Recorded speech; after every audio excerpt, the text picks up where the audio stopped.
And I now bestow upon you the honor of going through the rest of the blueberries because I am too overwhelmed by the blueberries to do any more. Mm-hmm. So I give that to you as a gift. I give you the blueberries. Yeah. Mm-hmm. So many blueberries. I know. What are you're just like moaning and... I know, because I'm overwhelmed just by looking at how many you left for me. Okay, so... Oh, I have to tell you something about Einstein later. Tell us now! No, it was on NPR about the brain, his brain. Tell us. No, it was an NPR thing. Okay, when Einstein died, there was a letter in the paper saying that there was going to be a press conference about taking his brain out and studying it for science. Gross.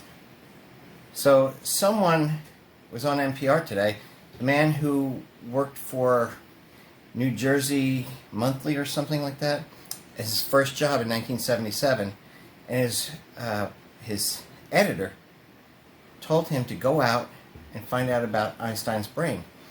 And wait, Einstein died in 77? No, he died in 55. But the brain's still kicking around. Well, no one knew because there was a lot of rumors and urban legends and things, so no one knew about it. So he... Like the legend of Sasquatch that we all grew up with. Right, so he had no idea what to do.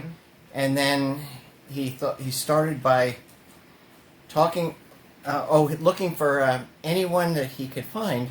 And the only person he could remember was the man in the article that said he was going to do the speech, which he never did.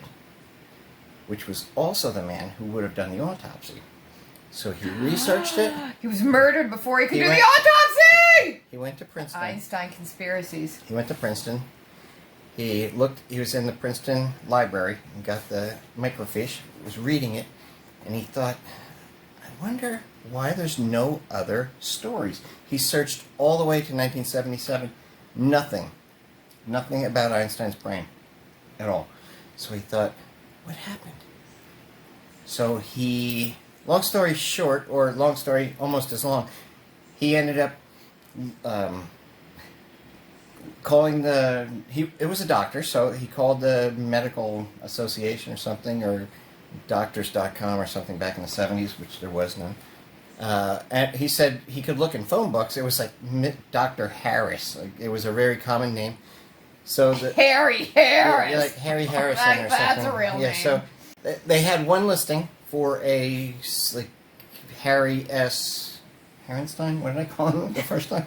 Harrison or something. And it was in Wichita, Kansas. So he called him up, and back then there was no answering machines or anything, so usually it just rang and rang. He called up, and the guy answered the phone. Hello, is this Dr. Harris? Yes. Are you the Dr. Harris that worked on Einstein's brain in Princeton in 1955? And he said it was dead silent. And he thought, this guy's weighing what he should say. And he thought, I'm on to something.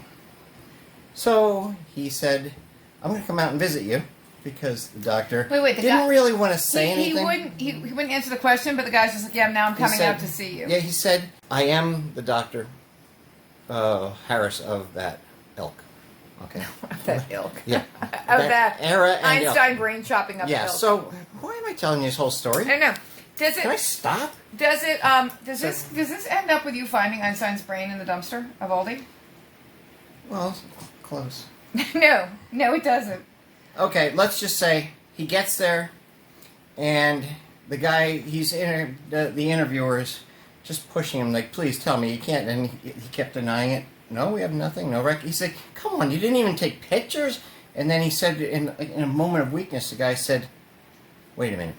He gets up off his chair, he goes over to a cardboard box and pulls out a jar with a brain. Ew! Ew!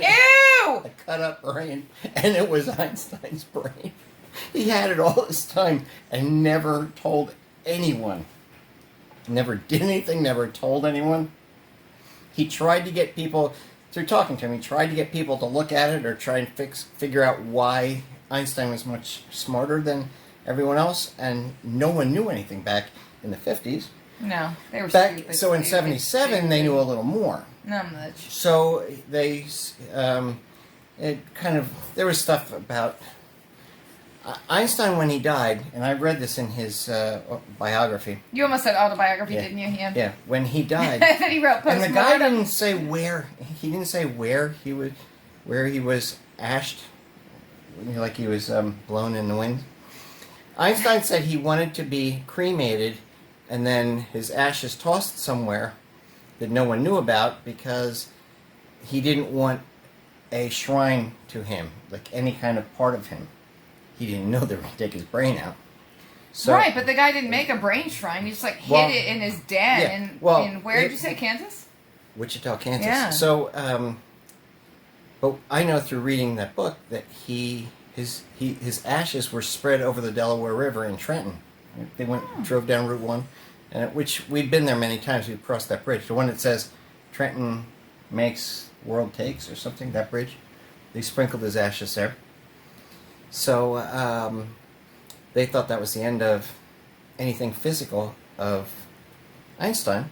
But then they found out that his brain is still around. And once people found out, it just got all over the news, and the estate was having a fit, and like, how come you did this? This isn't what he wanted.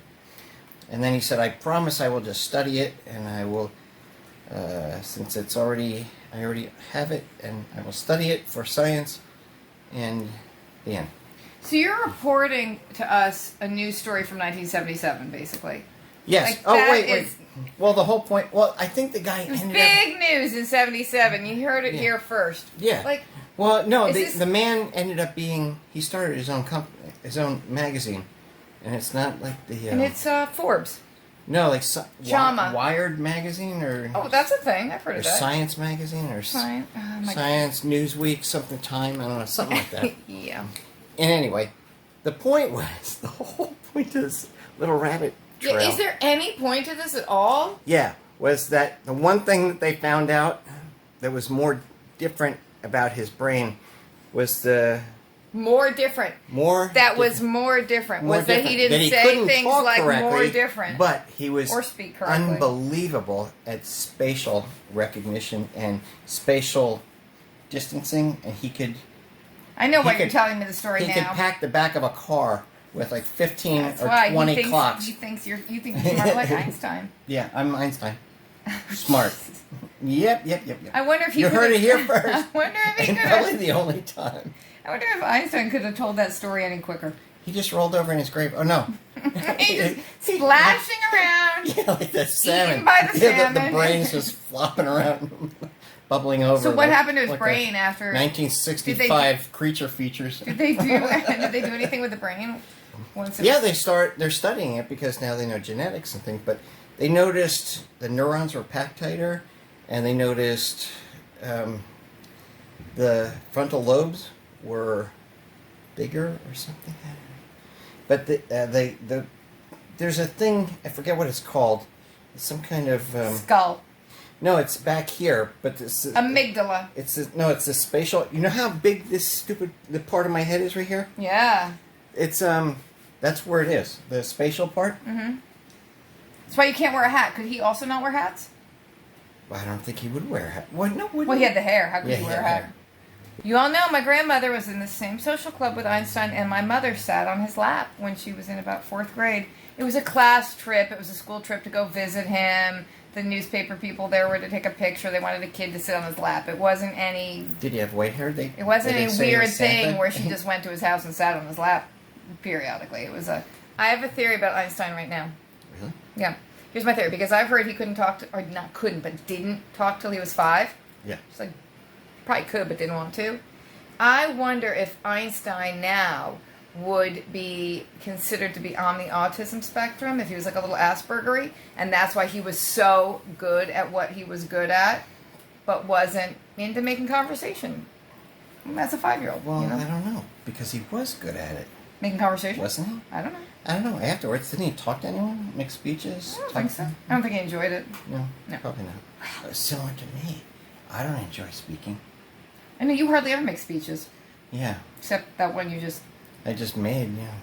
Thanks for watching, everybody. Thanks for listening to my bitter diatribe. It was bitter? Was it? Doesn't even make sense.